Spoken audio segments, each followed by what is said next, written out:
ইলমানরা ফেরেশতা রিদওয়ানকে সওয়াল করে উচ্চ আওয়াজে বলুন সুবহানাল্লাহ।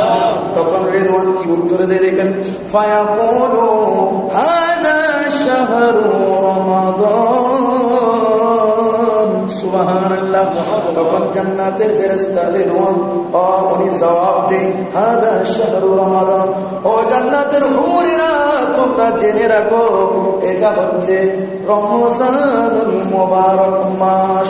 উচ্চ আওয়াজে বলুন সুবহানাল্লাহ। আল্লাযী ইউগফারু ফীহি যুনুবু ওয়াল ইসয়ান, এই মাসের মধ্যে মহান রব্বুল আলামিন আমাদের প্রভু তার বান্দাদের সমস্ত গুনাহসমূহ অপরাধসমূহ মাফ করে মোচন করে পূত পবিত্র করে দেয়। উচ্চ আওয়াজে বলুন সুবহানাল্লাহ। জান্নাতের হুরেরা এই কথা শুনে তারা খুশি হয়ে যায়।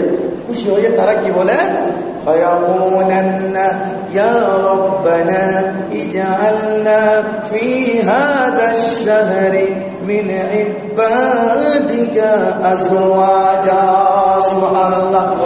জান্নাতের হুরেরা ওই রিদওয়ানের কথা শুনে আল্লাহর দরবারে ফরিয়াদ করে আরজি জানায়, হে বারি তাআলা, আপনি এমন মাস চলমান অবস্থায় রয়েছে যে মাসের মধ্যে আপনার বান্দাদেরকে আপনি ক্ষমা করে দেন।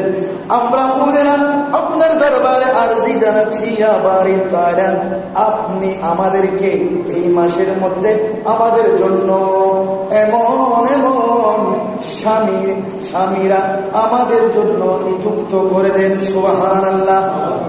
যে এই মাসের মধ্যে আপনি যাদেরকে ক্ষমা করে দিবেন, এই মাসের মধ্যে যারা আপনার ইবাদত করে, আপনার দরবারে তওবা করে, ইবাদত রিয়াজত করে, আপনাকে সন্তুষ্ট করবে, এই রকম স্বামীরা আমাদের ভাগ্যে যুক্ত করে দেন। সুবহানাল্লাহ।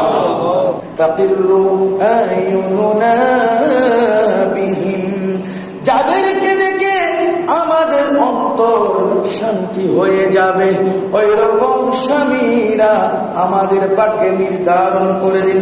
উচ্চ আওয়াজে বলুন সুবহানাল্লাহ। এবং সেই সাথে বলে ওয়ায়ুনুহুম বিনা, আমাদেরকে দেখে যাদের অন্তর শান্তি হয়ে যাবে, অর্থাৎ তাদেরকে দেখে আমরা শান্তি হব, আমাদেরকে দেখে তারা শান্তি হবে, এইরকম ভাগ্যবান স্বামীরা আমাদের জন্য নির্ধারিত করে দেন। ইয়া আল্লাহ। উচ্চ আওয়াজে বলুন সুবহানাল্লাহ। ইয়া করিম ইয়া মান্নান, হে দয়ালু, হে মান্নান, অনুগ্রহশীল প্রভু, আমাদের এই ফরিয়াদ আপনি কবুল করে নেন। উচ্চ আওয়াজে বলুন সুবহানাল্লাহ। সালাতুন ইয়া